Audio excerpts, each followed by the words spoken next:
We in the building. What's happening? Good morning. Welcome back to the greatest show on the face of the earth. Welcome to the LeVar Walker Show, where you watch me build this thing brick by brick every morning. No help, no dick holding, no jocking, no putting my head up somebody else's ass. Just me building one brick at a time. And hopefully this will motivate each and every person to build their own shit. But welcome back to the LeVar Walker Show podcast. We are in the building. Had a lot of disruptions last week because the Wi-Fi out here was down. But we got a lot to talk about. I don't even have time to play. These Epstein files have come out. And I'm just horrified. I am horrified. These rich billionaires, allegedly, and the children that I don't understand. They're eating the babies. That's what's happening. They're eating the babies. And there's this thing called adrenochrome. If you don't know what adrenochrome is, that's when you torture a child and you keep torturing the child until their adrenal glands begin to pump up a bunch of adrenaline, and you take the blood from the child and you inject it in yourself. That is why these people are living so long and looking like vampire. They look scary. It is just so much sickness going on in this world. You know, I'm reading the thing. I saw the thing about Bill Gates, allegedly. I got to say everything allegedly, because I mean, I don't have anything. I don't have no money if they come sue me, but I have to say allegedly. So allegedly, Bill Gates went to visit his good buddy Epstein, and I guess they were messing with the young girls, which is horrific, because this guy who is mustacheless, and we really need to start questioning mustacheless men. This mustacheless man, Epstein, with these children on the PDF island, because we have to say PDF. So allegedly, Bill Gates is there. He's toying with young Russian girl. The Russian that talk like this. No, you cannot do that. You know, he's toying with the young Russian young lady. And in toying with this young lady, Bill isn't using protection. Now, this is all alleged. It's in the files. But, now they're going to say, well, could these files be AI? Can they be altered? Who knows? So we're just going to keep saying alleged. So allegedly, Bill Gates slept with this young lady. And, this young lady that they're holding hostage or whatever the hell they're doing on this sick island burnt Bill Gates. So now Bill Gates, with his rich ass, sitting on billions and billions of dollars, now he's infected with an STD. Now his wife actually said that he infected her with an STD, that STD being chlamydia. So Bill, he freaks out.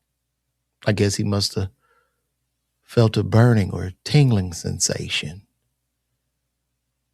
And you would think a guy with this amount of resources, there has to be somebody around him, somebody that the landscaper, the butler, somebody where he could, hey, I got down, I'm tingling. I don't know what's going on. So he's tingling. And this is one of the richest, smartest men on earth. He gave us Microsoft. I don't know if he created email. I guess billions of dollars, hundreds of billions of dollars this guy's worth. So instead of him having a friend, instead of him using his technology to diagnose himself, he emails Epstein, asking Epstein, can he get him some antibiotics? And not only can he get him some antibiotics, but can he get him an antibiotic to where he could sneak it in his wife's glass or drink or whatever is slipping on her where she doesn't know. So she's cured too. Mind you, this is the man that is pushing vaccines and telling us to eat certain meats. This is the man who couldn't even get any type of diagnosis without emailing a man. But this is who is in charge. This is who wants to destroy our water supply. Now I'm going to say allegedly because I need my Microsoft Windows. I don't want to get locked out. But this is what's happening. This is sick. It's sick. So he had chlamydia. Simple fix for chlamydia. Chlamydia, you need 1 gram of azithromycin. Knock it right out. And I'm telling you that as a pharmacist. If you don't know me, if you've never seen me before, whoever's watching me, I'm a PharmD, RPH pharmacist who's been a pharmacist for over 20 years, graduated in 2002, 23 years as a registered pharmacist. And Bill, you could have called me. And for $2 million, I would have got you the azithromycin. I would have got you 4 tabs. 4 500 milligram tabs. And you could have knocked it out and probably saved your marriage. Imagine the horror on Melinda Gates' face when she went to that bathroom. And now she's on fire. She's in a mansion in Washington overlooking the ocean. Some of the most expensive property on planet Earth. And she wake up to pee and she's on fire. And there's a smell. And Bill is sitting there looking crazy. And it even goes to say how dumb we are as men. Just men are disgusting. We're dumb. Because you would think with that level of power and influence that you would be able to get the $2 antibiotics to wipe out the chlamydia. The $2 antibiotics has cost this man what? $50 billion in a divorce? Half of his shit is gone. Mind you, it's still disgusting that they're on this island with these minors and they're selling children. They're selling the kids as regular working people are working their asses off every day, getting up, going to work, whether you're a pharmacist, a truck driver, a nurse, or an idiot like me that has to jump up and do 1 million videos to get attention to sell 10 tickets in the comedy club. We're all working our asses off while these greedy fucks live these lives. These gluttonous, sadistic lives. And it's still not enough. They need the babies. I'm appalled, to say the least. I am absolutely appalled, and it's sickening. And Donald Trump, he's crying. I didn't know the guy. I never knew him, didn't see him. Never, didn't see the guy. Don't know the guy.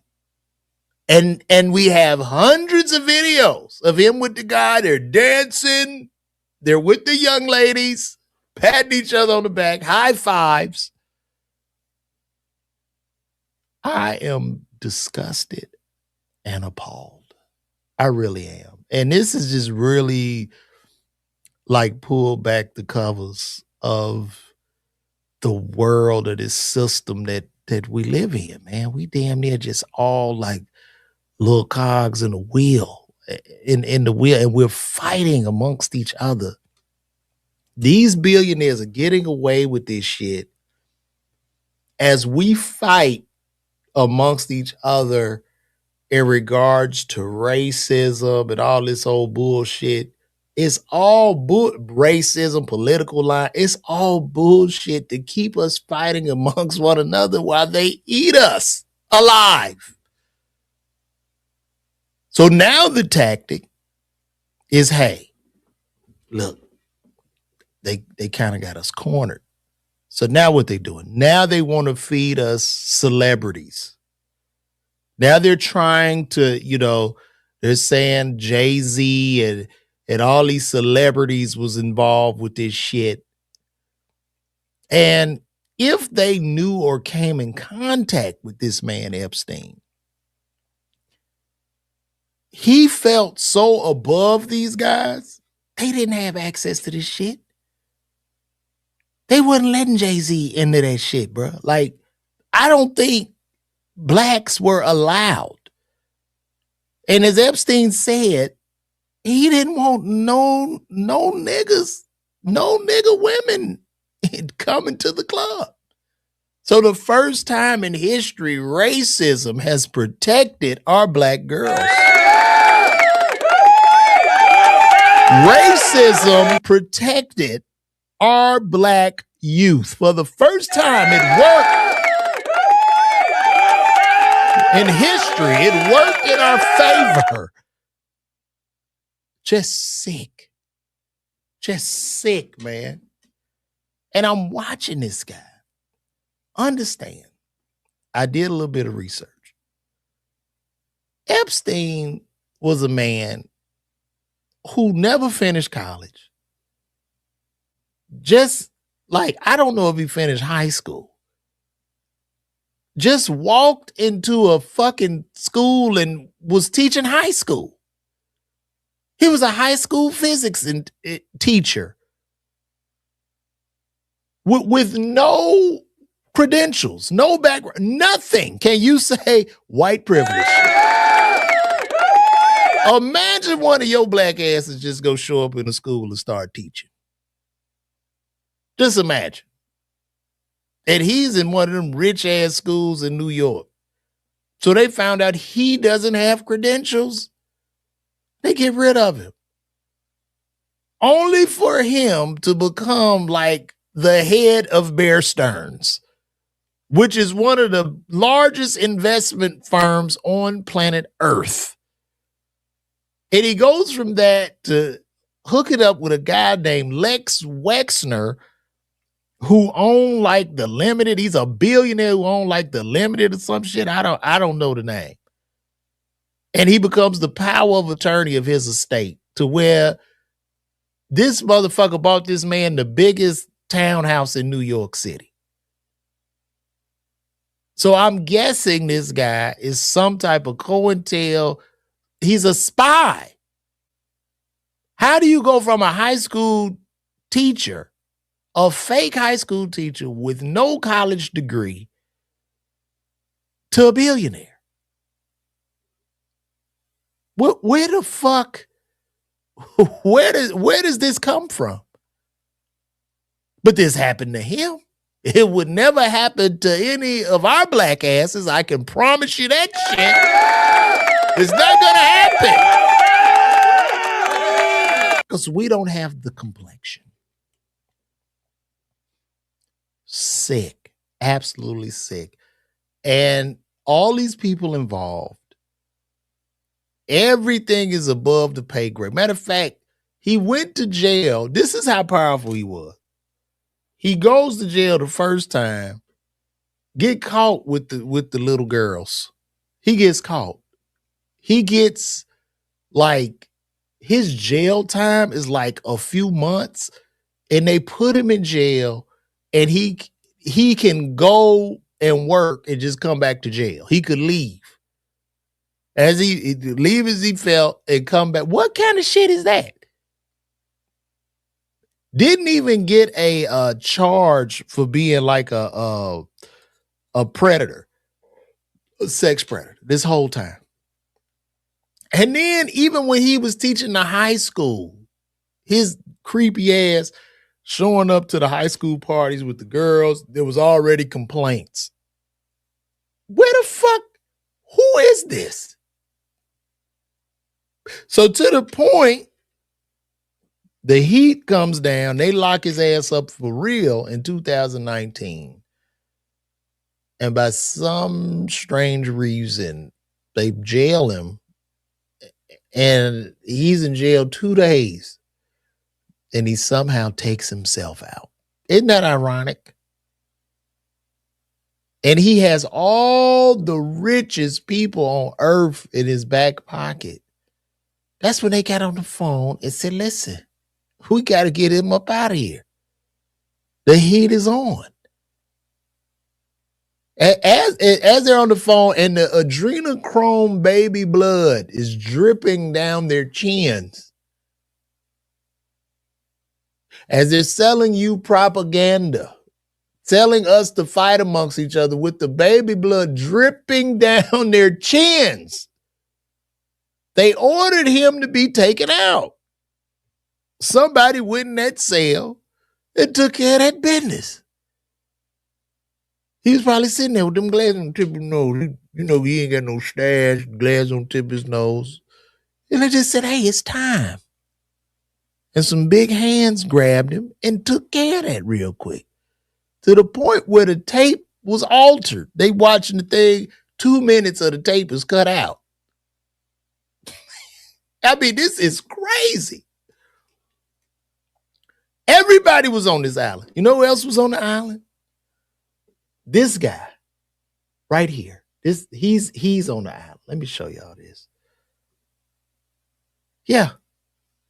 Stephen Hawking. Stephen Hawking was paralyzed from the neck down and had to talk through a computer.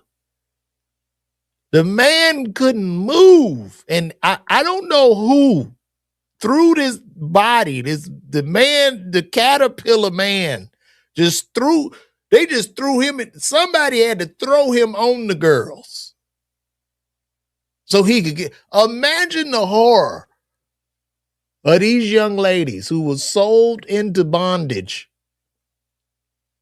Imagine the horror when this body is thrown on you and he just hi. He's sitting there and oh God, yeah, that feels great. I want you to kiss on me, touch me. I want to. Imagine the horror. Imagine. It's sick. And it goes on and on and on. But what they're not going to do, and don't fall for this bullshit. Don't fall for the celebrity bullshit. The Jay-Z, the Pusha, all that's some bullshit. Them niggas, listen, man, they was so low tier in this group. And what I'm not going to do is sit up here. Look, everybody knew this motherfucker. Like I'm sure the blacks, they didn't have no idea. They didn't. I'm sorry. I'm not falling for that shit. No, I'm not going to fall for that. They didn't have no idea. They just thought he's the powerful guy with the powerful people. All the rappers and entertainers and everybody involved in hip hop were nothing more than peons to these people. Yes, you can have 1 billion or 2 billion as Jay-Z does. But we're talking about he fucking with the people with 300 and 400 billion. That's a different level. That's a different level. The difference between $1 million, the difference in 1 million seconds and 1 billion seconds. 1 million seconds is 11 days. 1 billion seconds is 36 years. You want to do the math on that? So you look at Jay's wealth to these people at 2 billion. Okay, he's at he's at 72 years at 2 billion. Now when you go 400 billion, they're at about 1,500 years of age. That's how many years they got on them in wealth. So I'm not going to fall for this bullshit. And nobody has been taken down. And what they're trying to do, they're trying to find a way to figure out some type of pawn to take the hit for this shit. But as you notice, nobody's gone to jail yet. As R. Kelly is rotting away, as Diddy is rotting away, none of these people involved in this shit have gone to jail because they own everything. They own the ISPs, the services. They own all this shit. Now, Elon Musk was also in these files. Do I believe? I don't know, because wouldn't Elon owning Twitter just shut this shit down? Couldn't he just block all Epstein talk? But for whatever reason, he's letting this shit fly. And I'm just not just saying that because I drive a Tesla and because I don't want my shit getting turned off. I'm just saying, why would he let people continuously talk about this shit if it wasn't true? Like what? Like what's going on here? But Stephen Hawking, just look at this picture, y'all. Just look at it. Look at it. He can't even do shit. They got to put the straw in the mouth for this nigga to drink his Bloody Mary or whatever the hell that is.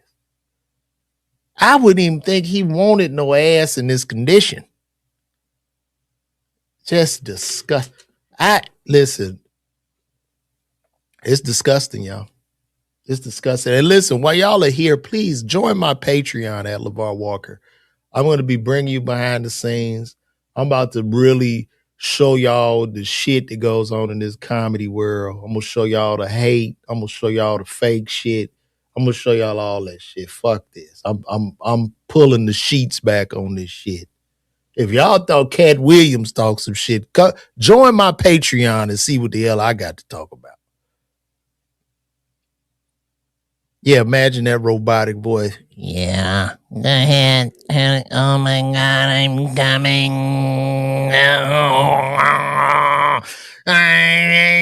I'm coming. This motherfucker sound like a vibrator. I'm coming. This nigga was a rose. Stephen Hawking was the rose, the first live rose. Yeah. Oh, baby. Insane, guys. Insane. But yeah, like I said, join that Patreon and let's get it cracking. It's just too much to talk about today. I was going to run out of stuff, you know? Nicki Minaj is on the tier. Let me see. It's more to this. Hold on. We got to look at more of this, man. We got to look at more. I'm looking at all this stuff. Ugh. Wait a minute. Here's a note. Oh, my God. What the fuck? Let's read this, guys. Let's read this. This is another letter here. Okay. Interview of purported Epstein victim. Thanks, blank. I didn't realize Bush R-worded him too. Okay. I'd like to add a few other points disclosed by the purported victim. While on this shot, he witnessed African-American males having sex with white blonde females, all of whom, oh God, all of whom were bleeding during intercourse. He was a victim of a type of ritualistic sacrifice, which his feet were cut with a scimitar but left no scarring on the yacht. He witnessed babies being dismembered there. Oh my God. And individuals eating the feces from the intestines. Oh my gosh. He was also arred by George Bush 1. Victims close. He was escorted to the FBI building by Michael Moore, who is the creator of True Pundit, described by multiple sources online.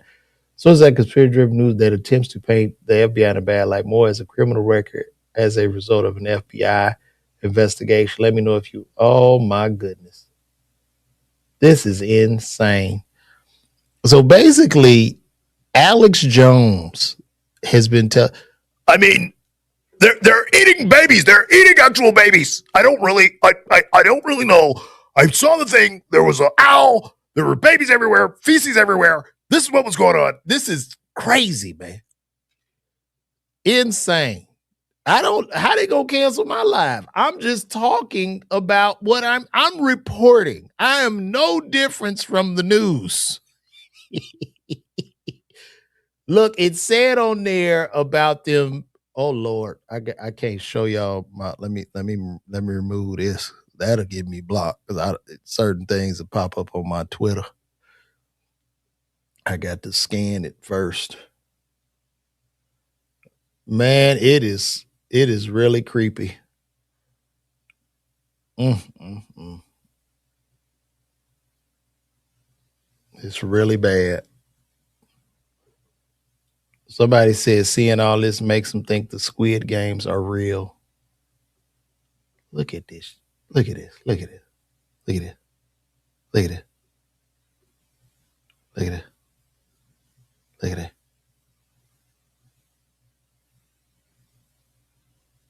Yeah, look, he taking the baby somewhere. Look at that. That look like a wolf. That look like a wolf holding a lamb. Look at it. This nigga salivating. Oh, I'm disgusted. I'm gonna have to take a really hot shower after this because this is just. I tell you what, the shit they are doing behind the scenes. We as a people can't do nothing but love on each other, man. We got to get together as a people because they're eating us alive. I mean, they are kicking our asses right now, and it's not even funny. It's crazy.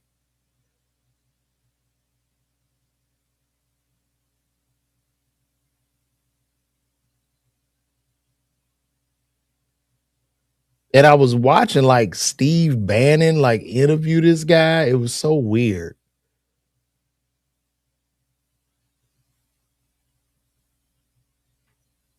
So I don't know. Look, and like I said, once again,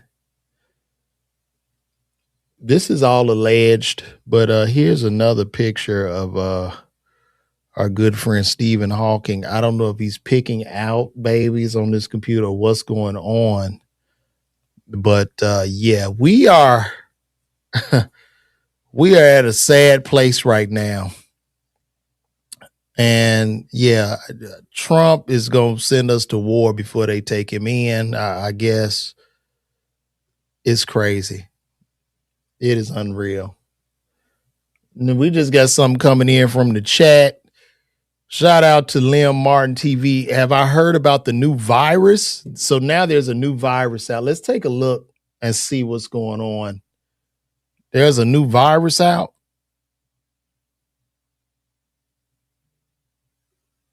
Let me see. A new virus. Yeah, this will be a good time because that's the only way they can really suppress us.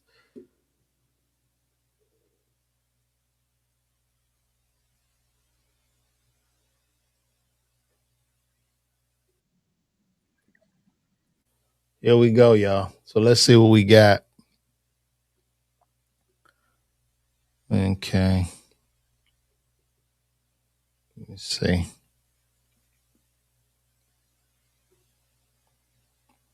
Let's see what's going on with this new virus, guys.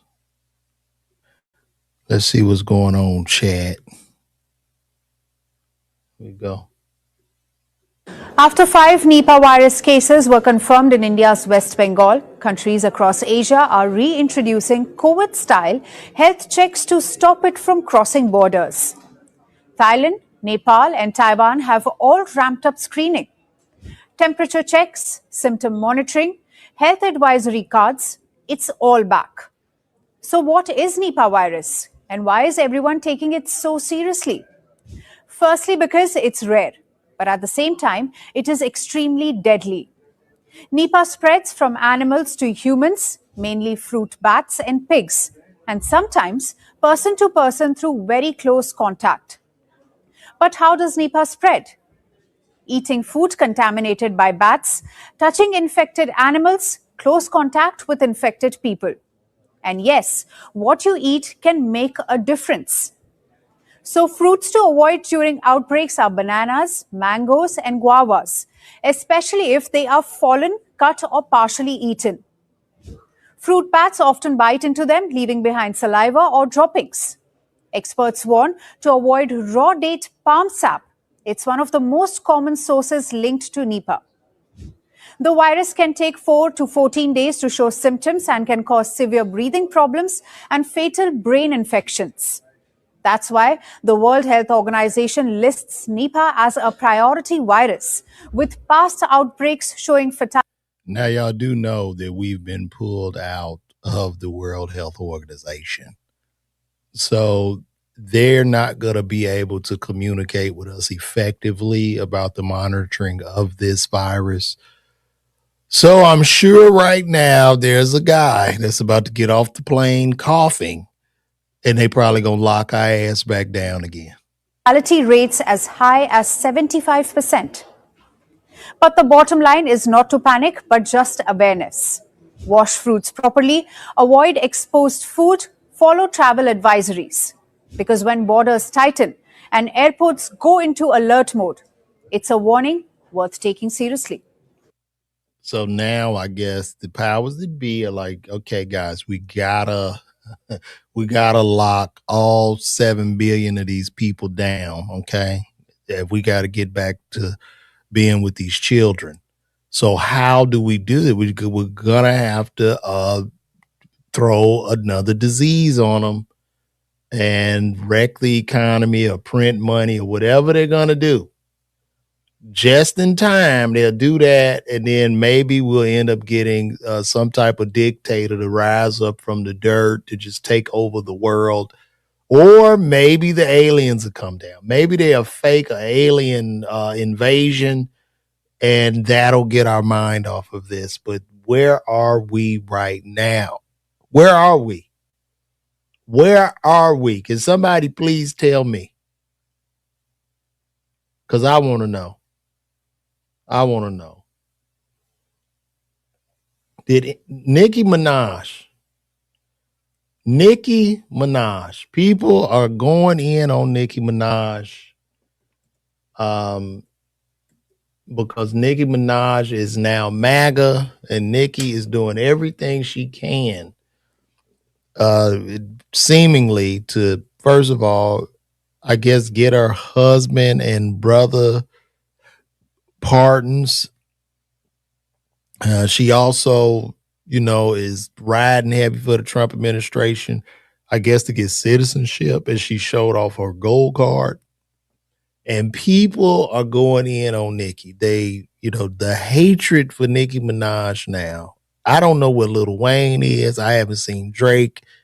I just don't know what's happening. Now, the thing is, I will say about this, with Nicki pushing for Trump and being MAGA, and people are up in arms about that. But they don't seem to be up in arms with NBA Youngboy and Kodak Black, who are also MAGA. So maybe this is selective outrage. I don't know. But Nicki's losing her mind. It sounds powder related. She's spazzing out. She's going through a Kanye thing, and she is fighting desperately, I guess, to get back at Jay-Z and Rock Nation. So, and the crazy part, if somebody said, shout out to the chat here, King Lumpy said that gold card ain't real. So I wouldn't be shocked if Trump don't deport her. That would be hilarious. He just deports her. You gotta go. Sorry. Gotta go. You gotta go, Nicki.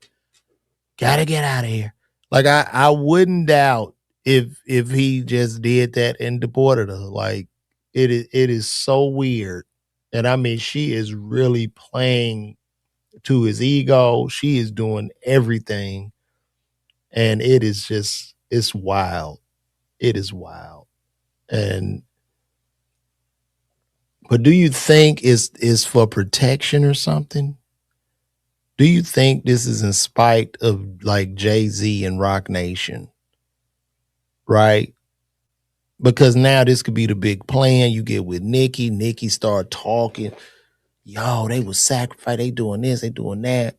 And so look, the powers that be, or these powers that she's around, now they're like, great. Now we got a fall guy. We can destroy Jay-Z. That will get the heat off of us. Because that's what I think is about to happen. We are on a plantation. We are still on the plantation. I am just, it is insane. So I don't know, guys. I don't know. I don't know where we at. But anyway, I'm gonna digress. We're gonna slide over to the Grammys. Did you guys watch the Grammys? I watched it. As I'm watching it, I knew I was old watching the Grammys because for the most of the Grammys, I'm like, who is this? Who are these people? I sounded like an owl for the first 40 minutes of the Grammys. Who is this? And the whites that they had singing, they were all seemingly singing the same damn song. It's this song of like this struggle and pain. I'm going to do. I'm in the dirt. I can't wait to get home. And they choke the mic. I'm going. Like this. It was weird to me. The only person I was really, really happy for, I was happy for my brother, Leon Thomas. Shout out to Leon Thomas. Man. Leon Thomas making that real music. I've been playing Leon for the past 2 years, man. And I mean, every song is a bop. So I was very, very happy for him to receive the World Award. And also for Jelly Roll, who has come over tremendous odds. Lost 600, like weighed like 600, lost all his weight, got him some new teeth, a wife.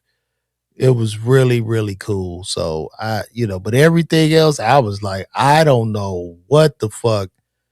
It was confusing, and then I just fell asleep on it, basically. The people I had no idea were, it was good to see Lauryn Hill. Lauryn Hill done blew up. Lauryn Hill looking like the auntie now. Lauryn Hill done turned to auntie, goddammit.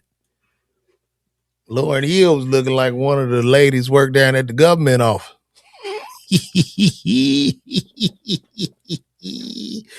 Lauryn Hill was looking like a lot of ladies when you go to homecoming. Y'all know when you go back to homecoming, the one you like, now she like you, looking just like Lauryn Hill. Lauryn Hill was big as hell up there, boy. But she was singing though. But she looked like she made some greens and some smothered chicken before she came out there. So yes, Kim, he did. He did acknowledge Jesus Christ on stage. That was great. Shout out to Kim in the chat. And then Lauren did do good. And Lauren showed up on time, which was another great thing. Lauren wasn't late to the Grammys. She showed up. She sang her ass off, and that was good. But she looked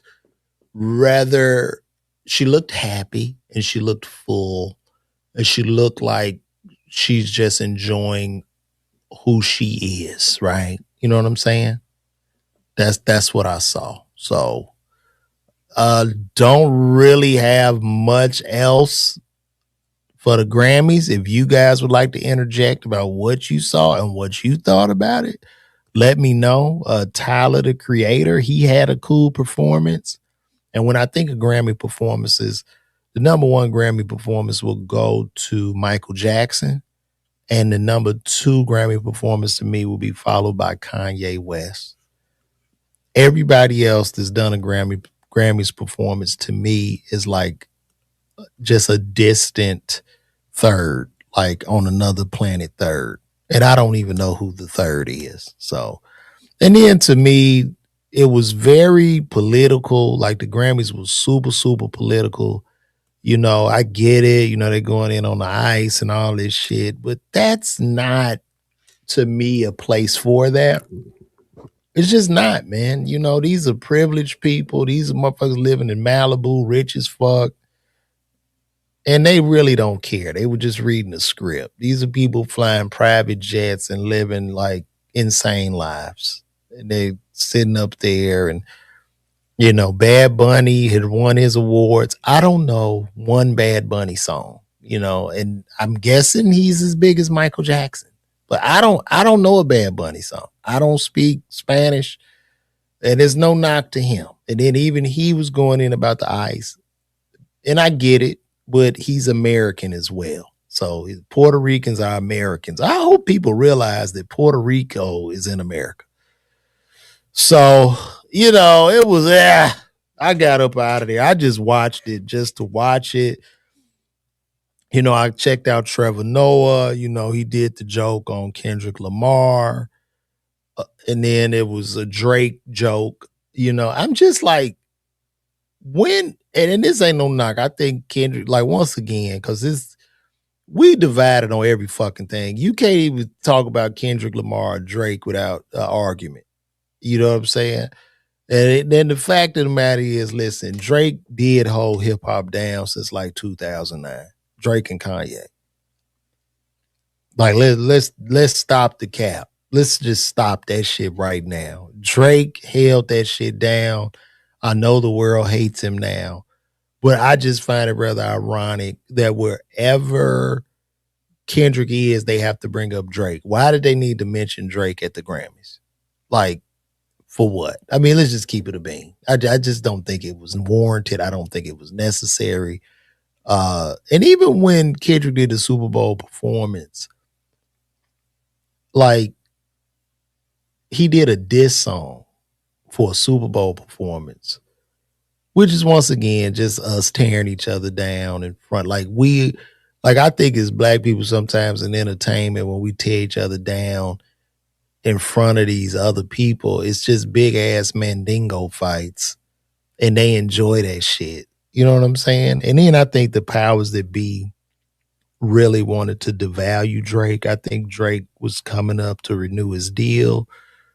And I believe that Drake's new deal would have literally broke the record business. So they had to come up with a plan to devalue Drake. They had to come up with a plan to devalue him because he got too big.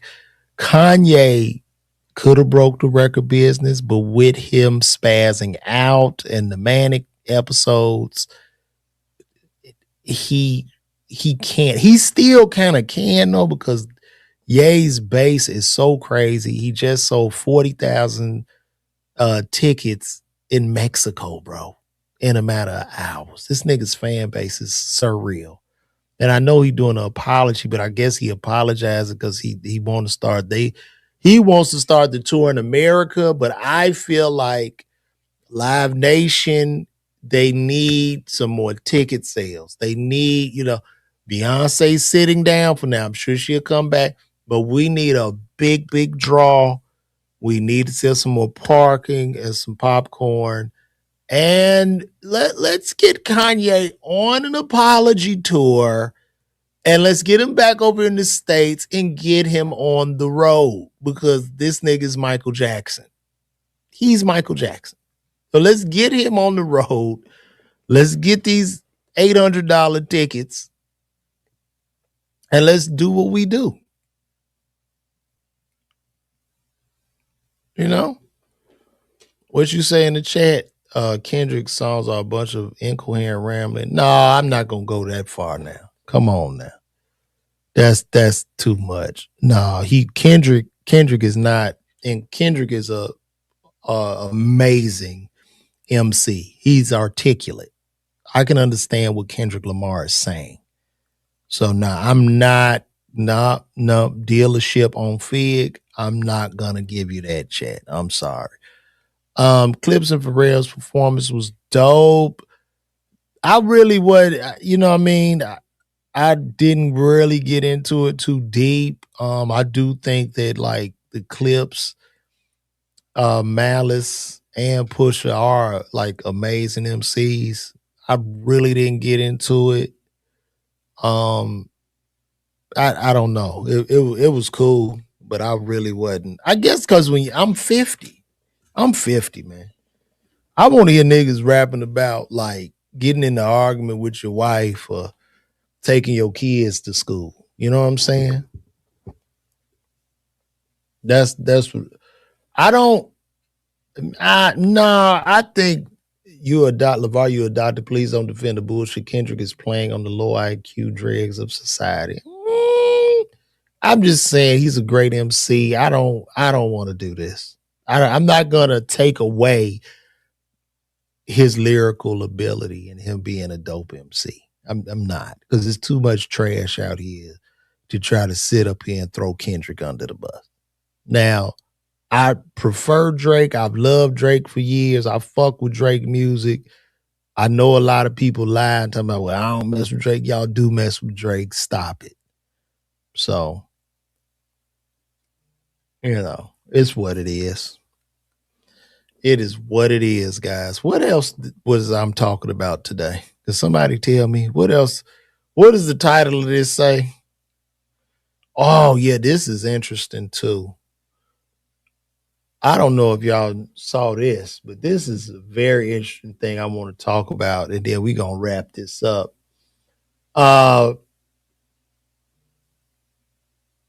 Where is it at?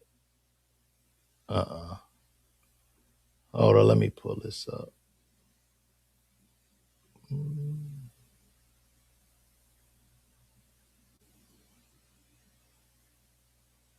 No.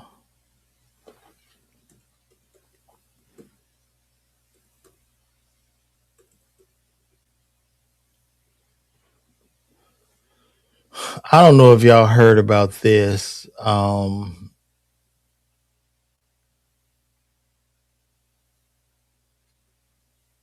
But a detransitioner.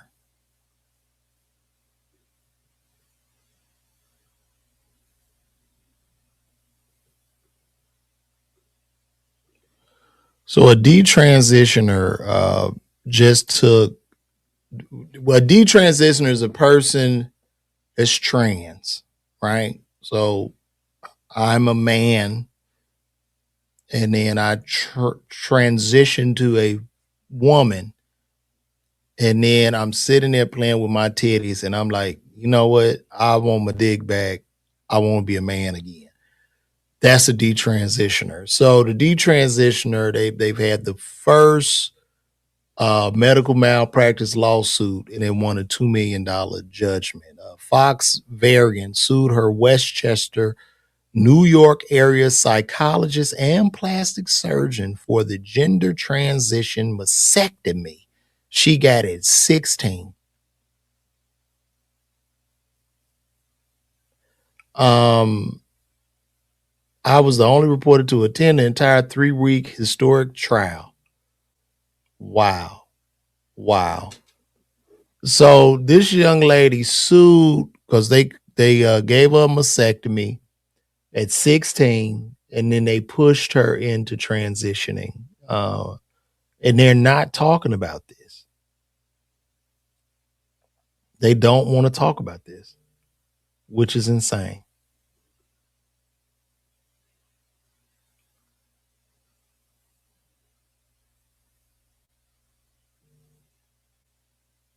So let me see what this young lady has to say here. Year-old girl, they removed her. Let me see what we got. Oh. Big news, big win. 2 doctors out of New York were just held liable for medical malpractice for the transition of a 16-year-old girl. They removed her breasts. Why does that need to be explained to adults that a 16-year-old child cannot consent to an irreversible procedure like that or understand what that means? The child who was abused later detransitioned and sued, claiming that the doctors failed to properly evaluate her mental health conditions, such as depression, autism, and body dysmorphia, before performing the irreversible procedure. The gross part is the plastic surgeon's defense, because he said that the child presented herself as a trans male, used male pronouns, and initiated the request for the surgery. If a 16-year-old walks into a plastic surgeon's office and demands a facelift, would you do it? Demands one of their limbs to be cut off, would you do it? Like, what is wrong with these people? Why does this need to be explained to adults? The other doctor who was held liable was a psychologist who recommended the surgery. He was described as driving the train on the transition process. It's abuse. This marks the first detransitioner malpractice lawsuit to reach trial and secure a win. And there are at least 28 similar ongoing cases nationwide. Hold every last one of them accountable for mutilating our children and lying to them. It's beyond me why this has to be explained to adults. It's wrong. Yeah, and I'm going to have to 100% vehemently agree. There was a time when my child said, "Dad, I'm Spider-Man," right? Should I send the child into the world to fight crime and get him webs and let him swing through the city? What are we talking about? They need to sue the shit out of these people that have mutilated these children. To sit up here and say a child knows, like, oh yeah, I'm not a boy, I'm this, I'm that.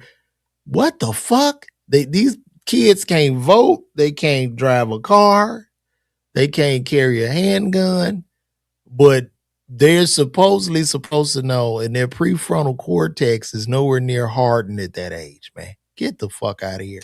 Sue these people. Sue them. Sue them. So I guess that's gonna be the end of that. The end of that transitioning stuff. Like, at least until you like 18 or you an adult. I think they should wait till you 25 when the prefrontal cortex is hardened, and then you can really make that decision. And I know. Let me tell y'all something too. You know who's detransitioning? The most, I can guarantee you, 80% of the detransition cases are going to be women that have transitioned to males who are transitioning back to females, because it is so fucking hard in today's times to be a man. If you a woman, you done already won and you don't even know it. Shit. Women have won. Shout out to Ronnie Jordan. Hey, Ronnie, you want to come in here and talk? You want to talk some shit? I can send you a link. Shout out Ronnie Jordan, one of the funniest comics. One thing about Ronnie Jordan, when I steal his jokes, when I tell you I rip, Ronnie, you want to come in here, man? Let me know. And y'all go subscribe to Ronnie's page. Ronnie, you can come in here and talk with me. Where Ronnie at? I'm about to text him. Let me call him. Let's call the great Ronnie Jordan. Ronnie got don't put no shirt on. We want to see them titties. Sit up there with your titties out. Titty man. Mm-hmm.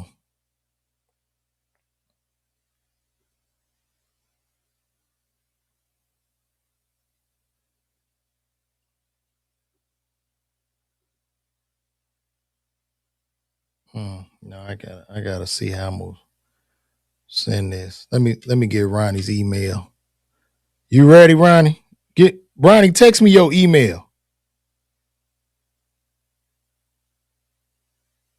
Text me your email, bro.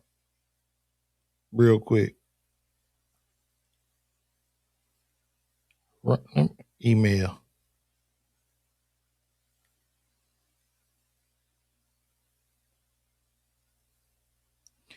Ronnie, text me your email. I just text you.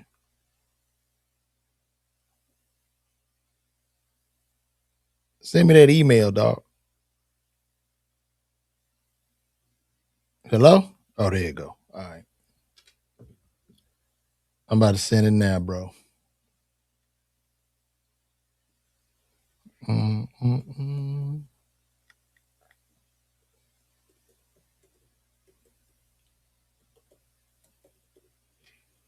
Mm-hmm. There you go, Ronnie. Let me know if you got it, big dog. Come on in here. We got big Ronnie Jordan about to sit down, man. Shout out to Ronnie Jordan, man. Ronnie the man. Let me see. But yeah, these detransitioners, there's something else. Very, very sad. I guess Ronnie click that button and he'll come in here. So y'all enjoying this show? Make sure y'all two guys, don't forget, join my Patreon. Go over there to that Patreon and just click. It's $5 a month, but in that Patreon, I'll be dropping game. And we're gonna have a great, great time.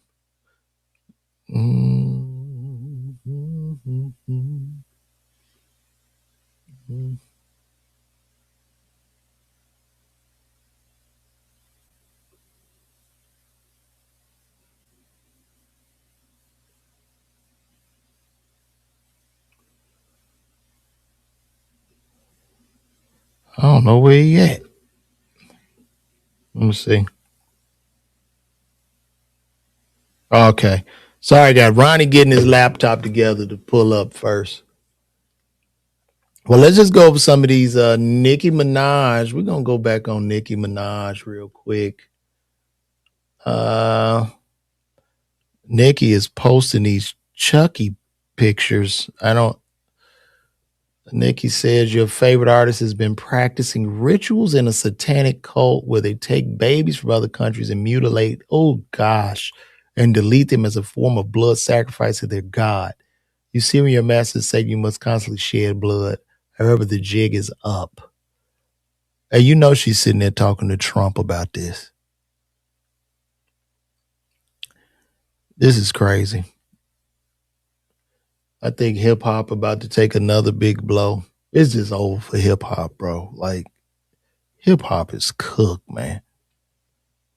It's just really, it's literally over.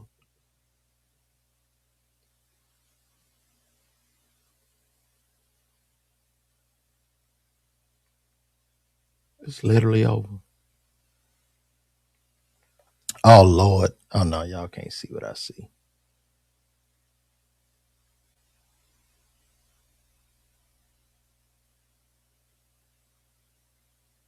And they were roasting her on the Grammys here.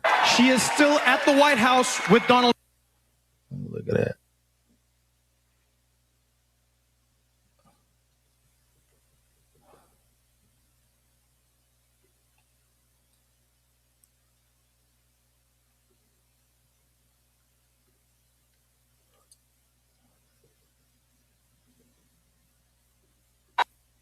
Oh man, every single person here, John Legend, Billie Eilish, Phineas, Nicki Minaj is not here. She is not here.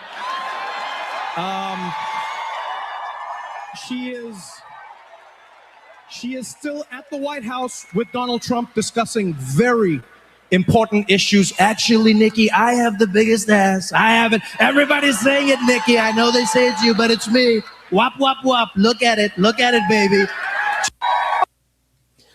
Yeah, man. This is getting crazy. We are really living in the Truman Show at this point. I really don't know.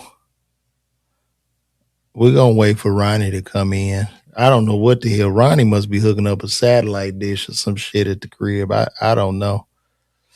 I don't know. Oh, there he is. Oh, it's the big look, ladies and gentlemen. We have a special guest in the building.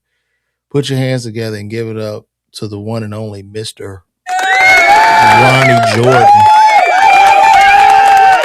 Yes, sir. Yes. Hey, man. Hold on, I'm gonna have to switch. Say something. Can you hear me? Okay. Can you hear me? Hold on, I gotta switch my sound. Wait a minute. Can you hear me? Check. Yeah, 1, hold 2. on. All right, there you go, Ronnie. What's happening, brother? Yo, let me give you another introduction here, because Okay. this is my brother, man.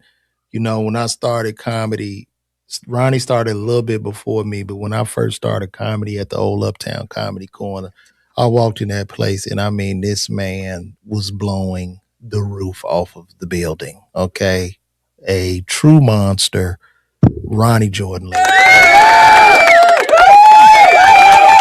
Comic views on Bad Boys of Comedy. And speaking of Bad Boys of Comedy, what was it like with Diddy? Like, what happened behind there? Is there anything you want to share with us, Ronnie, with that? Fortunately, he doesn't like fatties, so I was fine. Wasn't his type, so I was in the clear, so I was good. So When y'all did that, first of all, I want to say I was so jealous when y'all got that. And Can I tell you something? I gave Walter Latham your name for sure. I'm the one who booked all the comedians for Bad Boys. Niggas don't know. Really? When we did Bad Boys of Comedy, Walter was like, "Who should I get?" And I just gave him my phone. I wrote down every comedian's number in my phone, and I basically helped him book a lot of that stuff. But Bob Sumner was doing the picking. I gave him everybody's number though. I gave him your number. And Bob didn't like Bob. Bob didn't like me. He never thought I was funny. So that was, it's what it is. Thinks you're funny. Your subscribers. Like, share, subscribe, guys. LeVar Walker. So, Ronnie, tell us, man, the Epstein files, man. What are your thoughts on this, man? I think all these nasty men is doing all this killing in the country just to hide the pedophilia. The pedophilia is real. Josh Johnson brought up a funny ass point that they redacted all this shit in the Word documents that you can unredact. You can see. I feel like as a country, we look weak, bro. It's like if somebody want to get us, they got us, bro. It's like all they gotta do is shut the grid down and we cooked. Like we are falling off the bone. They're not scared of us no more, dog. They not, bro. I am bro. And then when I say this, I know nationalists will probably pull up on here. You don't know what America is. It's strong. I'm like, I don't know, y'all.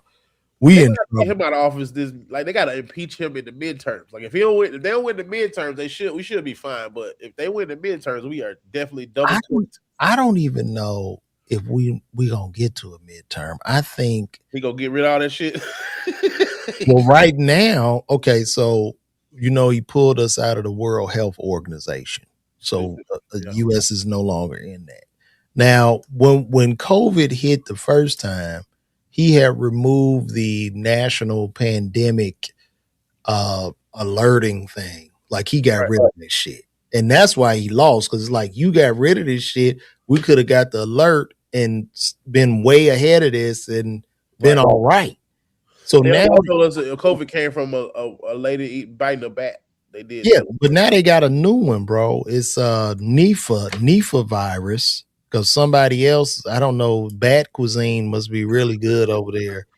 They ate a bat foot and a goat. They don't be having good lies though. I don't like the government. Their lies are not good ever. They never have good lies. Bro. It's crazy, man. I don't know where we're going, bro. I don't know. Gold is at an all-time high, $5,800 an ounce. That's scary. The dollar collapsing is scary to me. I feel like that's the chaos. When the dollar's gone. When the dollar's done, we're done. It's because all this thing is gonna dissolve in a day. Everybody's Instagram gonna change. well, our currency is the world reserve currency. So when other countries are trading oil, they're trading on greenbacks. You know what I mean? Right. They're buying oil on the petrodollar. So now what's happening with gold being so high, these countries are getting rid of our bonds. So, you know, we sell these bonds to Japan, to China. They saying, nah, I'm not too sure about this. They pulling out. Our shit turns into junk bonds. Now we can't print money. Now, the only positive thing I could see happening is if we hit the wall and crash and topple, we just close off all the borders and just start making our own shit. We're not letting nothing come over here, and that could probably help the economy. Do you really think that's possible? Do you think motherfuckers will stop coming over here from Mexico every day? Well, no. What I'm saying is, if we go into an economic collapse and our money is just worthless, nigga, you got to take a fucking wheelbarrow. You got like bread costs $3,000 because the money ain't worth shit. Yeah, the money ain't worth shit. So now even buying shit out of China is too expensive. So at that point, we would have to start to make shit on our own. We would have to start to make our own junk, our own shit. We had to start back farming, all that shit. And just they control the farms. The U.S. government control all the farms, all the seeds. They got rid of all the black farms. Black farmers is definitely crying out. They're like, bro, they fixing this shit where we can't even feed our families. So I feel like the funny part about all this shit is it's like money was fake from the jump, and like the indigenous people, the Africans, whatever you believe, whoever was here first, we had it right before the white people came. You got a skill, I'm gonna trade my skill for your corn, and we gonna trade off shit. Like, you know what I'm saying? That's what it was. It was like money made motherfuckers with no skill become powerful. You know what I mean? But here's the thing. There's something very interesting called fractional reserve banking, right? Which is damn near like our money ain't even real. So like when you put $1 in the bank, for your $1, the bank can loan out $10 on your $1. And the $9 ain't even there. Yep. Because if I put $1 in the bank, you put $1 in the bank, just us together, then the bank got $2. Yep. But that turns into $20. Yeah. And they doing that based off the fact, well, Ronnie not gonna pull his money out, or I might not pull my shit out. So now that it's fuck. And I was just looking up something on that fractional reserve banking. And I got this because I was watching that interview with Epstein. And I don't know why this man, why the hell why did they interview him like that? What was that shit about? Because he got dirt on everybody. He got tapes on everybody. He said, I want to do an interview today. I'm going to be up there. I mean, he just sitting there for 2 hours, bro. Giving it up, yeah. Yeah, I'm like, what is this? Yeah. Let me see. Fractional. Let me see. I just Epstein might be the white little baller. Oh boy, that is hilarious. You know, everybody got that one dude that can get you in any club, and you like, why everybody know him? You know what I'm saying? You don't know why. Why is everybody just going out their way to accommodate this man? Like, have you ever seen Jason Lee in a room with celebrities? They break their neck. Boy, they be trying to be on Jason Lee good side, boy. When I tell you. Really? I ain't seen. Yeah. I've never seen Jason Lee. I mean, he was at Wild 'N Out, and he was just, you know what I'm saying? But I see how when the motherfucker got all the dirt on you, people be real humble. But then when a guy got like a big platform where they could throw salt on your name or do the gossip stuff, they scared. Like the rappers seem to be scared of DJ Academics, man. Oh yeah, because what's coming when we find it out is they be paying him to say good shit, so he'll tell all that. You know what I'm saying? He's a radio station, basically. He's so it's like, I don't want you to know that I'm cool with the nigga I've been telling y'all he was lame. Because I'm paying him. I know him. I play video games with this nigga. You know what I'm saying? They don't want you to know that shit. Like all this shit. Everybody know everybody, bro. It's people it's very easy to get to, and it's all money. You see, they said Lil Baby gave him $30,000, and then they still beat him up because his partners didn't know that they had. Lil Baby gave Academics $30,000. Yeah, I think because I think he was shitting on his album or some shit, but I think they gave him some money to kind of chill out. But then one of the entourage dudes did. I guess he didn't know that they was cool, and he slapped the shit out of academics or something like that.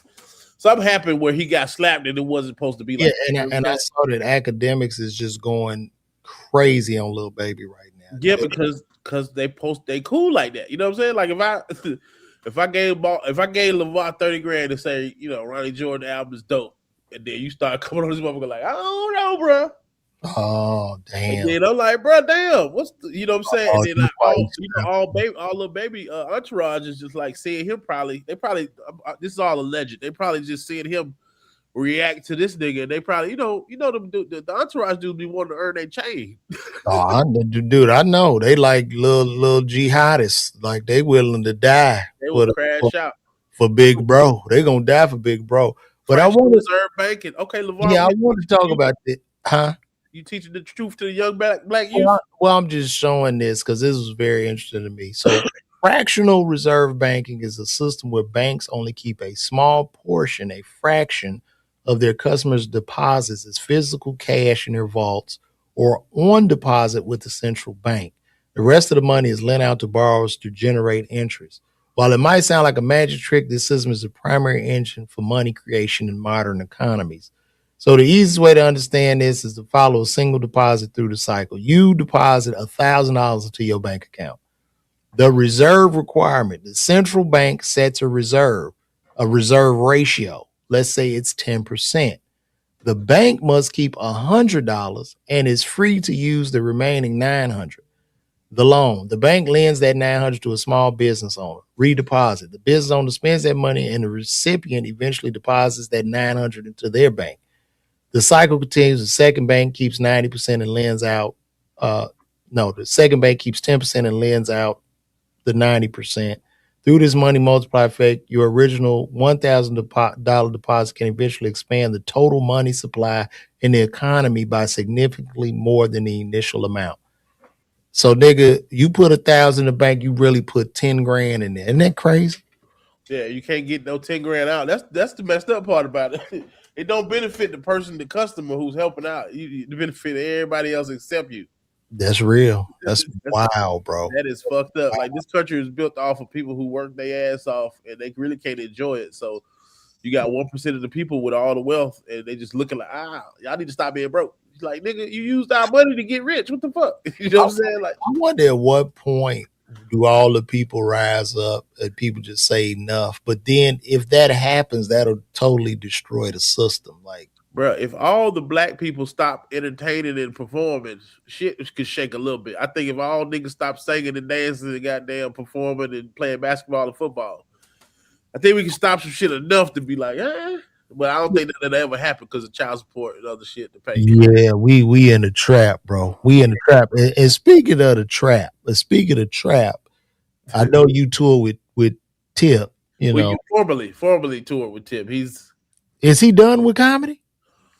He taking it. He going to do his last album, bro. We knew it was coming. We've been listening to that stuff for about a year. So, but that's some heat. No, he gonna come back to comedy. Sure, he's too. It feels like he likes it. It's like it's a difference between somebody trying something and somebody like I'm gonna learn this thing and get better at this thing that I want to do because it helps everything else. He's making movies and TV and stuff, so it helps everything else. You know what I'm saying? Oh, okay. Okay. I mean, no, it's for me to watch him do it, and I told him this. I said, man, it's weird to me just as a fan of your rap and maybe just being selfish and just wanting to see you rap. Yeah. And seeing you doing this, but I know it's humbling as well. I mean, because I know this album is about killing the ego. And he killed a lot of ego. You know what I'm saying? Like, yeah, and you got to understand, like, when he started doing comedy, we had just lost Clay. You know what I'm saying? Like, Clay was at the Barclays show. You know what I'm saying? Like, that's his best friend, mentor, you know what I'm saying, partner. Yeah. Clay managed Duval. Clay was always in the comedy. Clay always was fucking with us. So I think he was continuing the wishes of. I think he was calming himself down. I think he was kind of. It was all right, y'all don't fuck with me. Remember he had all the allegations, all like 45. All these women came out. Then everybody was nobody was proved to be true, and then they ain't do no redaction or nothing. It was just like, I guess that's true. So they kind of had canceled him a little bit, and he kind of, you know what I mean, just started writing. Yeah, That's how we got. I think he mad at me because I text him that picture with them dreads falling out. I say, man, you need to cut that shit off. That wasn't even him though. That's the funny part. Somebody photoshopped that. His hand wasn't there. Oh, okay. And then he was like, "You believe anything you see?" I was like, "Nigga, is this not you?" I don't, you know what I mean? Just looking at the video, I'm like, bro, that wasn't his head. I don't, because his argument is like, you think if my hair was like this, you think I don't have the means to fix this shit? I'm like, you're right. He'll have a quick weave in that bitch or something. I'm gonna hit him back. I'm gonna say, since he cut it off, I'm glad he did listen to me. Okay, because I said shit off. I think that was always the plan with his last album, because I think that was always the plan. So he told me something deep. I said, watching you do comedy, to me, it's like the first time I've seen a king get off a throne to be a jester. And he said, well, if I was concerned with others' opinion of me, I would no longer be the king. And I said, that is profound. That's king shit. I'm not worried about you at all. I'm not worried about nothing you talking about. And it was so like, because I do the bit, that was one of my biggest bits, impersonating him. Yeah. And you know what I mean? Even when he first started just seeing this nigga in the green, like, what the fuck? Like, this nigga's on the list. Like, it was such a he was going up to open mics. He was doing bro, it was crazy. And then you get to know him, and then you talking shit. Then you forget how rich he is. Then that's the thing you forget. You like, oh shit, I forget how rich this nigga is. He mixes in with the common folk very well. It's like, very well, until you see him. We FaceTime him at the Grammys. We was like, okay, got it. Oh, he see his video drive off from the open mic in a fucking Rolls Royce. McLaren, nigga. That nigga said, meet me up here with some hats. The nigga bought some. Nigga bought like a dozen Blessed AF hats and threw them in his car. But he had to do the car like this. It was like a McLaren or some shit. I was like, yeah, he is. He has to be the richest open micer in the history. Well, enough of Glaze on that. The funny part was the people who talk shit never seen him live. Like, his live show is funny. Like, it's no way you can do all these. You could tour for 2-3 years and nobody say nothing about your live show. Like, only criticism was the ones that took the sound off the video from the special. And it's like that. I want to see somebody that go to the show and then say that he's not funny, because ultimately the whole thing was for him to for people to see us. Like, people skipped all that whole part about the Ha Mafia. He came, he was like, I'm gonna try to get my partners some light. You know what I'm saying? These niggas been funny for 20 years. People want to see me, but y'all are funny. Come on. You know what I'm saying? So that was big of him to do that anyway. Like, 8 people put us together and put us on the road for like 2-3 years, and we still doing stuff. Okay. We got a couple. We got Apartments 2 in the can. We got Situationships. A couple movies. Apartments, did it come out? I thought the 2 came out. Apartments 2 didn't come out yet. Oh, when did it come out? I don't know. We waiting on it. I don't know. They might have cut me out. I had a little scene. And were you there when I did the scene? I think I was. And Spencer, we was construction workers. Yeah, I was down at the bottom of the hill because I came down there with y'all. Remember, I was down there with y'all. Like, I'm gonna call the police on y'all niggas. Y'all ain't shit. They added me to y'all. I had to come down there at the hill with y'all. Oh, dope. Okay. Well, cool. Well, enough T.I. Glaze. We got to move along because we were doing some glazing there, Ronnie. We got to watch it. That's right.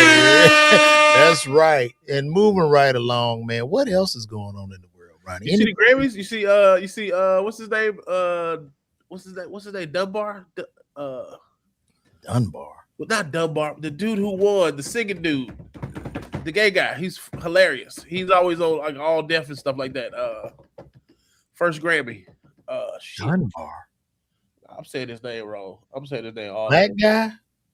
Light skinned dude. Singer. He won. Not Bad Bunny. Not Bad Bunny. They didn't show his award on the air, but they had it online. Let me see. I forgot his name. Not Dump. Oh, Duran Bernard. Duran Bernard. Yeah. Oh, let's take a look at this. I Yeah, got it. he had a good speech. Yeah, I got it pulled up. Hold on one second, because I'm gonna have to switch this sound. But let's take a look. This is Duran Bernard, and you How you said don't get your Grammy, LeVar? When you win a Grammy for Best Comedy Album, you need to run your black ass down there. you know what? I'm gonna be honest. I wouldn't care, and I'm gonna tell you why. I think a lot of times as black people, we get these award shows too much credibility and too much power. And I've said this a million times. I'm like, I know like motherfuckers be complaining and shit, but I'm like, well, why you don't? We should be happier with our own award. And even though BET is now owned by Paramount, is owned by the other group, we could make our own fucking award that we should. That should be the award, and don't nobody even go to this shit because this shit is just a. Well, can I tell you the reason? The reason why it helps an artist to win a Grammy, it just changes their money. Like they could charge more on the road. I'm a Grammy winner. I'm a Grammy nominated artist. That's it's validation for the promoters and the venues and all the other shit. It's just, Ronnie, I'm gonna have to interject with that. That's not necessarily true because your tour dates and ticket sales are based off of demand. yeah, right? for sure. So even if you win the Grammy, you like, well, fuck it, you try because in the comedy clubs you do a guarantee. You can go to the comedy club do a big ass guarantee, but if you don't make that money back, you're fucked. You're not coming back, right? Most of the people who are nominated for Grammys have cultivated. They have all. They kind of make sure you got all the stuff. Like these people are on the road all year. These is like he's from the internet. Like this dude, boy, he's from. You see him on Kevin on Stage's podcast and shit like that. It's like he's everywhere. Like he's doing the stuff. He's selling out shit. Yeah, I'm not knocking it, but I think the people are the validation and not the Grammy. Sure, the people are the validation. Because I love Leon Thomas. That nigga, I'm going to that. That's a bad. That's every nigga over 40 who was outside of their college years loves Leon Thomas. Well, Leon Thomas, man, come on, bro. I was banging at Leon, bro. Straight up. You be in your car by yourself playing Safe Space. Come on, man. Now look, let me switch this audio so we can hear this award acceptance real quick. Give me 1 second. Here we go. You do this every morning? This is your morning show? Bro, he give me them real Little Richard vibes, man. I know as a person who's been doing something for 20 years, I understand. Like, cause this shit is hard. This shit is hard, bro. People don't understand, man. This comedy grind a motherfucker. I've been full time doing this shit for like 5 years, bro. It's a beast, man. I'm figuring it out. Full time for August. It'll be 25 years for me. Bro. That's damn near your whole life, Ronnie. How old are you now, Ronnie? 45. You young. Yeah. Nigga, I told my wife that yesterday. I said, bro, I be astonished that I got dropped off in the world. I dropped out of college and didn't have no plan I just knew I wanted to do this one thing. And it's like that took me all around the world. I pay for multiple kids' braces and big ass shoes and shit and with all out of my brain. You know what I'm saying? Like, yeah, you a real hustler, bro. I ain't gonna lie, man. That shit, because I was always scared to quit my fucking job. It took me a long time. My dad told me to quit, bro. Huh? I was working at a restaurant. My dad was like the head chef, and I was working there, and I was doing the omelet flipping dude on the weekends, but I worked in the kitchen during the week, and I would wait tables, and I would drive back and forth to college and to the comedy club, and I was booking them shows like $200-$300, here and there. I had to miss work. My dad was like, "Don't quit this shit. You can always cook somewhere. You know how to cook. Go do this shit now." My father, I thank him every day because he told me to get the fuck out of that restaurant. Get out of here. Go. That's beautiful, man. That wasn't even. I don't think I was a year in. I think I might have been 8 months in. My wife had always encouraged me to quit way before I quit, but I was just like, I don't fucking know. Now I think with the internet and shit, you can kind of, because when we was coming up, we had to just hope to get on fucking show or a sitcom or You some had to shit. know. You had to know the promoters all over the country. You had to know who was booking a room, who had a run, who had anything that paid. You figured it out, and especially in the Southeast. You know what I'm saying? Like I did everything. I done did a lot of shit, and then you be feeling like I'm in this hole in the wall. Then you look up and Tony Robbins in that bitch too. You be like, okay, cool. It'd be like, I mean, we was at some little dirty ass club in Florida. It was me, Tony Robbins, and Joe Claire, and I was like, that's what we doing. Was it Top Flight? No, Top Flight. I still go to Top Flight if I can. I need to book Top Flight coming up. Yeah. Do they still make y'all wear dress shoes over there? They used to. I think they're a little more lenient. They used to. I remember they told us we had to dress up. The first time I did Top Flight, I rolled out there with Shawty. Shout out to Shawty. He didn't have no license. Yeah. I drove him all the way to goddamn Tallahassee. He told me he was famous the whole trip. Then he said, this is when he was in the Clips video. Remember the old Clips video when he stopped I remember that. I remember that young Shorty. I told us to dress up. This is the Jersey era, right? They said get fresh. Me and Shorty goddamn go to the hotel. We get in our rooms. We come out that bitch jerseyed up, wristbands, Air Force Ones, hats and shit. They were like, nigga, y'all can't come here. He was like, no, we on the show. They were like, nah, nigga, pants. So did y'all do the show or y'all had to go buy some pants? They let us in. But I heard they made Earthquake stay to know he had some shorts on one time. They were like, nah, this is y'all don't understand. It's right around the corner from FAMU. It's in Tallahassee. It's called Top Flight. Marvin Dixon been hosting this shit 30 years. And it's still jumping every Sunday. Yeah, they had tried to book me for it. That shit had pissed me off. It was just like, what do you mean I can't wear sneakers? I'm like, nah, fuck that. I'm good. That was a tactic to keep the dope boys out, but it don't matter. They still around there. Yeah, but if you're the artist, I'm not going to prohibit you from wearing sneakers. Like, if that's the dress code for people coming in, but if you're coming to perform, you should be. Because what if you perform in a kangaroo suit? You know what I mean? That's my act, but that's why I was just like, nah, I'm cool. I didn't fuck with it. So Top Flight is one of them rules, man. Yeah, it's what it is, man. That's what's up, bro. That's what's happening, man. Shit, what you got coming up? I got shit, man. I don't have shit for February, but March I'm pretty busy. I got I'm looking on this board right now. I got Columbus, Ohio. Well, Miamisburg, Ohio, March 7th. I'm at Bricky's. March 8th, I'm in Columbus, Ohio at the Attic. March 15th, I'm at the New York City Winery. March 20th, I'm in Pittsburgh. And I got some offers. I'm waiting for a couple of offers to come back. I'm trying to keep on keeping on. You know what I mean? Feel me? Keep on keeping on, man. I just got back. I did the Start On this past weekend. How was that? It was cool, man. It was cool because they called me last minute. I did a fill-in for Jess Hilarious because she pulled out. You did the big room? The big room was cool? I did the big room. This is the second time I've done the big room, though. What's up? Hell yeah. No, it was good. It was good. They're helium now, right? Bruce They are helium. Yeah, Bruce sold it, man. He's very emotional about it. He be crying and shit. Different era. Yeah, it's different. It's still the same, right? It's still the same, but I guess they're gonna figure something out. It's gonna be interesting to see what they do with it going forward. You know what I'm saying? That's my first headlining out of town show was not out of town, but like my first comedy club. My name on it. It was Clay booked it like 07. Grand Hustle presents Ronnie Jordan. And y'all did a one-nighter? We did a one-nighter. Because he did everyone. He did Duval, Benji, me. But shout out to Clay, man. That was that. He always had the vision of, you know what I'm saying? Oh, and I know y'all sold that bitch out too, didn't you? That 07, I think I don't think I sold it out. It was packed though. And I think I did Stardome with Tip like a couple months ago. It was sold out there. Then I did it myself January 24. Okay.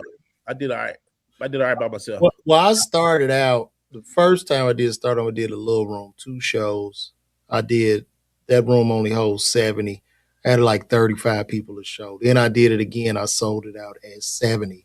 And then he called me to headline the big room because I guess he was desperate because Martin was coming in town to the BJCC and Ricky was gonna open for Martin. So it was one of them things. Whoever he had probably like, oh fuck that, I'm not going up against that. So I took that date and I did a little deal with him. But the shit was packed. I mean, because he was giving away the tickets too. Yeah. I saw he papered my role. He papered it on me too, so I appreciate it. well, he kind of got over a little bit because I actually did a door deal. So basically, I sold maybe 240 tickets hard on my own, and then the rest of the tickets were given away. But bro, it was lit. I had over about that packed room where you didn't think it was gonna be packed, that you'd be like, but it wasn't no way. Still like, but see, it wasn't no way. It wasn't no way for me to win because Bruce is going to fill that room up. He gonna anyway, it don't matter what he gonna get that bitch full, right? He gonna fill that shit up, bro. So basically, I just paid myself. Really, I didn't even do a guarantee, but I walked out of there with some good paper, and it's just what it was. It wasn't no big. Yeah, man. I'm doing a theater in Indianapolis, the Wit Theater, March 14th. Yeah. Who you with? Theater by myself, man. Headliner. Come on, Ike, one of them Ike shows. Ike still out there, huh? Yeah, because I honestly, I've been on the road for 20-some years, but I'm always with somebody. I'm always featured. Yeah. I'm always with a lineup. So now it's just like, let's go sell some hard tickets on my own. You too damn strong, man. But strong it don't mean shit now if you can't sell tickets. So that's the one. Right, but I'm saying putting you up, even with a nigga that's selling the tickets, you kind of, I mean, nigga, you killing him. But not that it. Just in the moment of the show, right? You come out there and Ronnie is a dog, so it's like, oh my god, because I saw shit when you did that show with Desi. I'm like, oh shit, and you wasn't even going hard. I was just fucking around, huh? You remember I put my hand on your shoulder? I was like, this is your last show, right? Hey, the funny part, I ain't been up. I put my hand on your shoulder. I said, Ronnie. He said, man, why you say that? I say, nigga. I'm just kidding. I did a couple shows with Desi recently, but him and Tyler, he got a rotation. He take Tyler, he take Clayton, he takes Starks. Okay. So and Lance was going with him a lot too. So I had to come off the road when Miss Pat show happened. So that's what happens when I get in the writers' rooms. I got to come completely. Oh yeah. I forgot y'all. Ronnie is a writer for the Miss Pat show. Right now, season 5 is killing. Season 5 is killing. We broke the app on the first day, so BT Plus always breaks when Miss Pat drop because it's so many people logging in. That's how we normally get renewed. So we waiting to see if we get renewed for season 6. But I've been there since season 1. I was doing warm up season 1, and then she brought me in as a warm up, and she's like, I can't put you in the writers' room right away. But I know what you're going to do, and I'm going to get you in there. Like, just chill out. Just do what you do. Because you know how women can set shit up and make it look like a man thought of it? So I was doing my warm-ups. And, warm-ups ain't easy. You got to be funny for 3 hours. You know what I'm saying?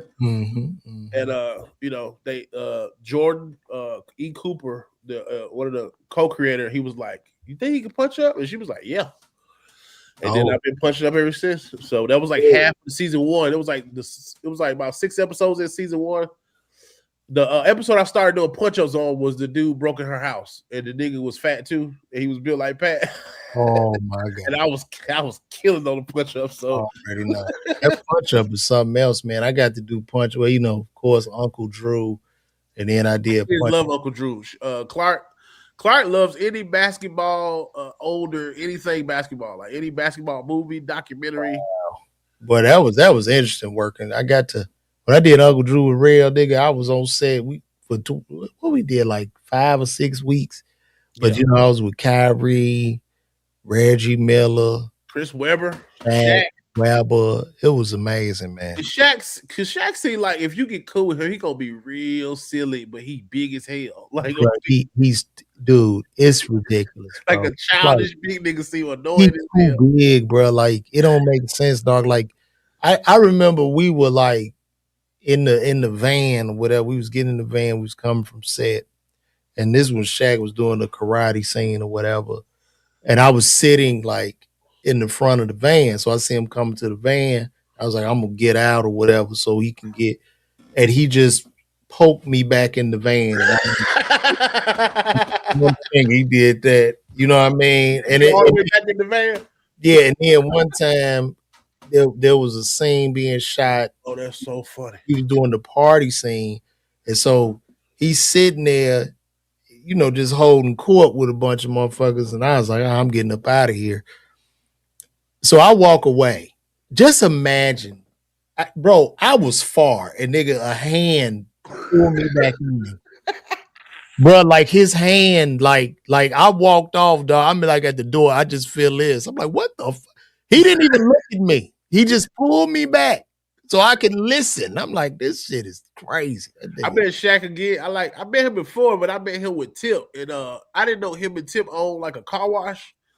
But this car wash got like, it looks like a little car wash office, but you go inside, it's like a little hookah lounge. Oh, is that the one on 10th Street? Is that what? Yep, it's like a hookah lounge on the inside, but it's like got these little chairs. So I walk in, Shaq sitting right over there in the chair. That nigga started getting up and kept getting up. I was like, God, you know, every time I looked at him, I'm like, what could I do to take this nigga down, bro? Like nothing. You could just roll up. You got to preserve yourself. But you know, they say some jujitsu guys. If you know that jujitsu, you can get on them. Man, that nigga like a tree dog. That nigga big as hell. But you just got to get around that neck. And he back in shape a little bit. That's the scary part. When you got to get on them. You got to climb that tree, and you got to get around that neck, man. LeVar, when I tell you, me and Clark just watched the 30 for 30 with him and Penny. Young Shaq was a dangerous nigga. Big, goofy, playful. Yeah, he was slim.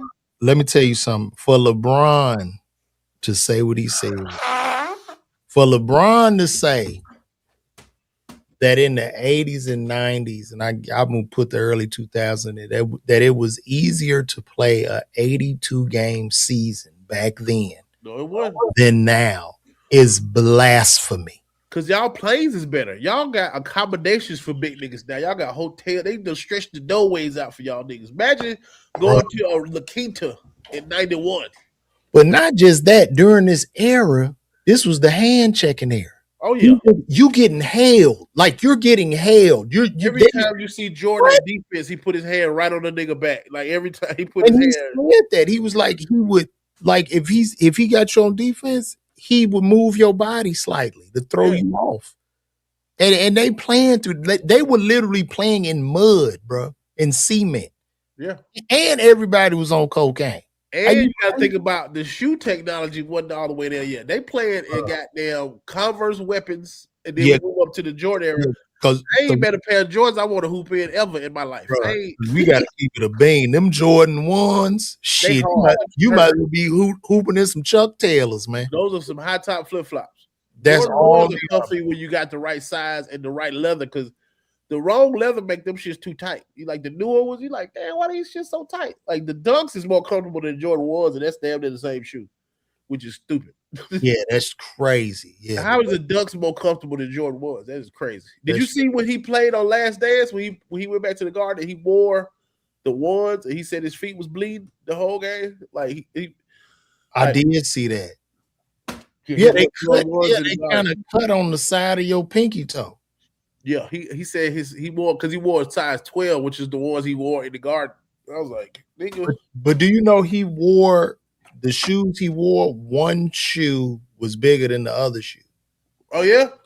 So if he wore a 12 on his right foot, he will put a 13 on his left. Well, I thought he wore a 13, and then I think it's like a pivot. I think I guess if you think about it, if he got a shoe on that's an inch bigger, I'm guessing that'll be like probably on your pivot foot where you stop. So it's not, you got a little bit more room and you can do some more shit. So what's the first Jordans you ever got when you was a kid? Like what was the first ones?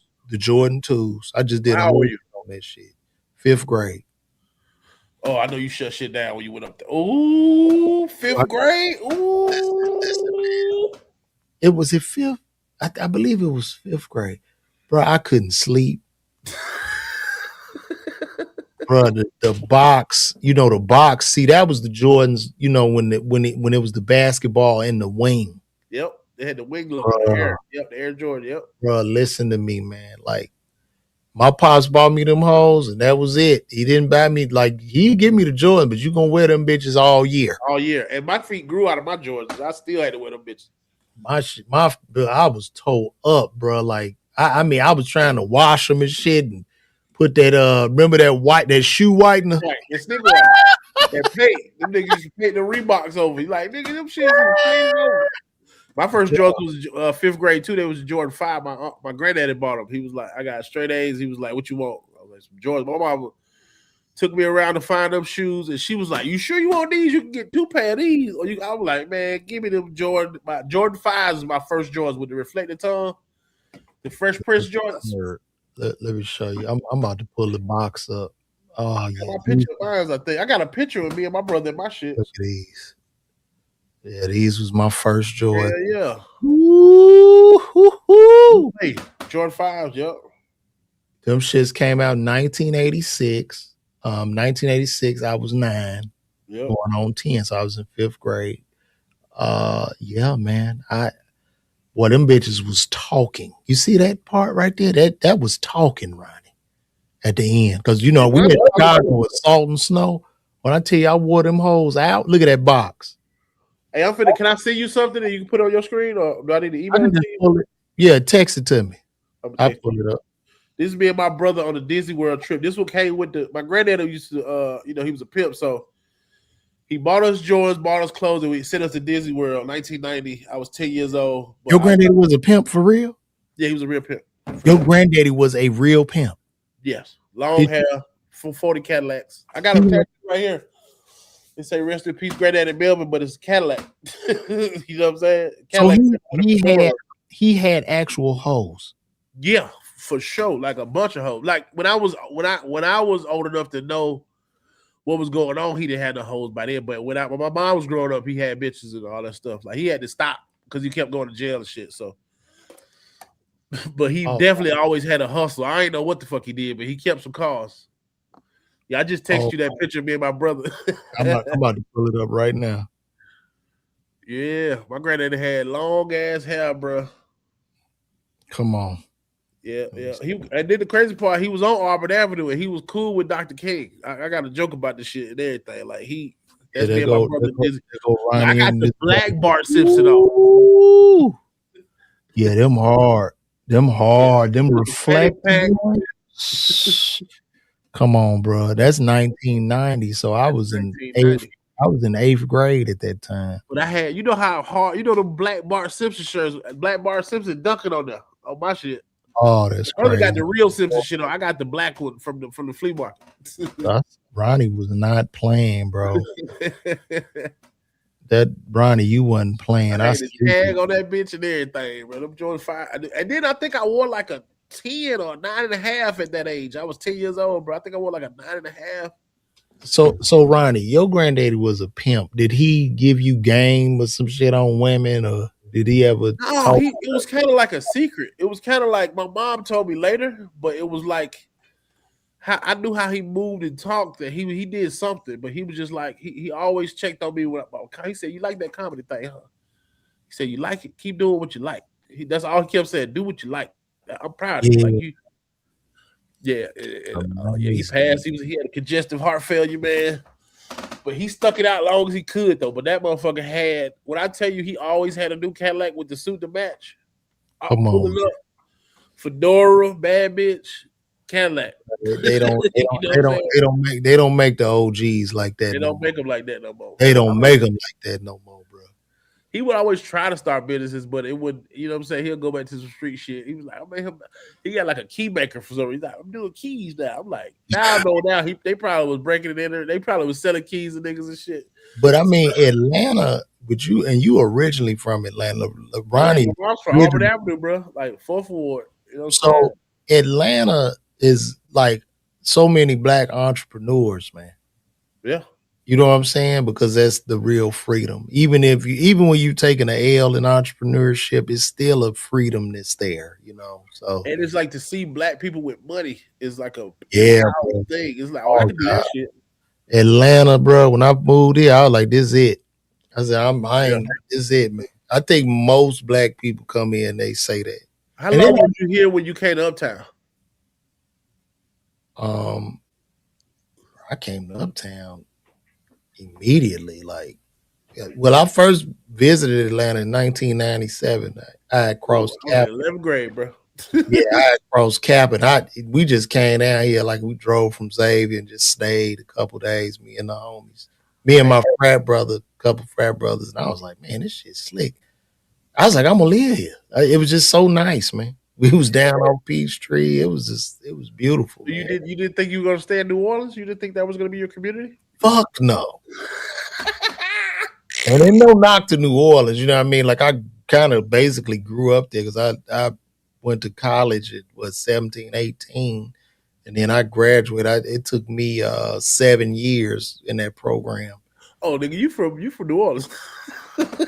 Nah, not really. You know what I'm saying? It was different. You know, being a college kid and you down there, you kind of pretty much in a bubble. Even though you in New Orleans, being a student, you know what I mean? You with your group, you with the university.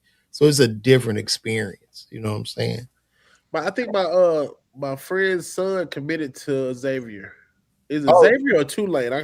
His name is Tobias Brinkley. what's the major? Well, no, he played basketball. Oh, dope. Okay, cool. He He's probably went to nice. Tulane because Xavier ain't. I mean, unless he I wanted think to it's go. Tulane or one of them shits. One of them schools he committed to. What high school did he go to? He's still at. I forgot what school. I sent it to you. He in high school right now, but his dad played at my high school, and he went to like Missouri, and he was one of the top niggas in Georgia, and his mom was like a top cheerleader. She worked for Chick-fil-A now, like corporate. So it's good seeing your friends raise good people. That's the era we in now. Like, cause you know, a lot of my friends had kids before me. I know you get this too, because you know, we had kids a little later. So all your friends' kids be 18, 19, 20, you know what I'm saying? I know. I'm shit. I'm about to be 49 with a 10-year-old, man. Hey man, my son 10 already. My youngest is 10, my oldest is 12. But see, you younger than me, so you know. We right now. We would have been in high school at the same time. No, I'd have been a senior though. You'd have been a senior when I was in 9th grade, right? Yeah, that's a big gap. I don't know. My brother was in high school with me. That is a big gap because he was a senior. I was a senior when he was in the 9th grade, but he had it good because I was already that dude in high school, and he just had to walk in and inherit the, you know what I'm saying, the sauce. And what high school did you go to? Lovejoy and Banneker. Oh, dope. Okay, cool. That's what's up, man. Well, Ronnie, I'm thinking I'm gonna wrap this up, man. Yo, when I'm coming back on More Than Culture, man, see, y'all be bullshitting. Well, we gotta get your Perfect 10 guys now, man. Me and Tyler do a Perfect 10 guys every Thursday, 8 p.m. More Than Culture every Friday. So yeah, I do both, man. We do a stream episode too, so that might be an easier thing, you know what I mean? Because I feel like you like to be in your LeVar world in there with you say this is LeVar world? LeVar world, you in that bottomless. Got on some expensive shoes. Got on your jellies. Your some man, kind of expensive I ain't buying no man doing this shit full time. I ain't got no more money for this shit, Ronnie. This shit getting rough around here, man. I'm trying to figure this thing out, man. Shit. It be like that sometimes, my boy. Come on, man. This shit is real. It's real in the field. On here, brother. I appreciate it. I saw you on here on the live. I was just checking my YouTube. My YouTube though went from I had like 13,000 subscribers to like 30 in like a week. Oh shit! But you went something? You put was it from a short? It was a short that went viral on Instagram. I did that poverty picture with the when I was talking about the buzz balls and the thing. That shit did like 7 million on YouTube. I mean on Instagram.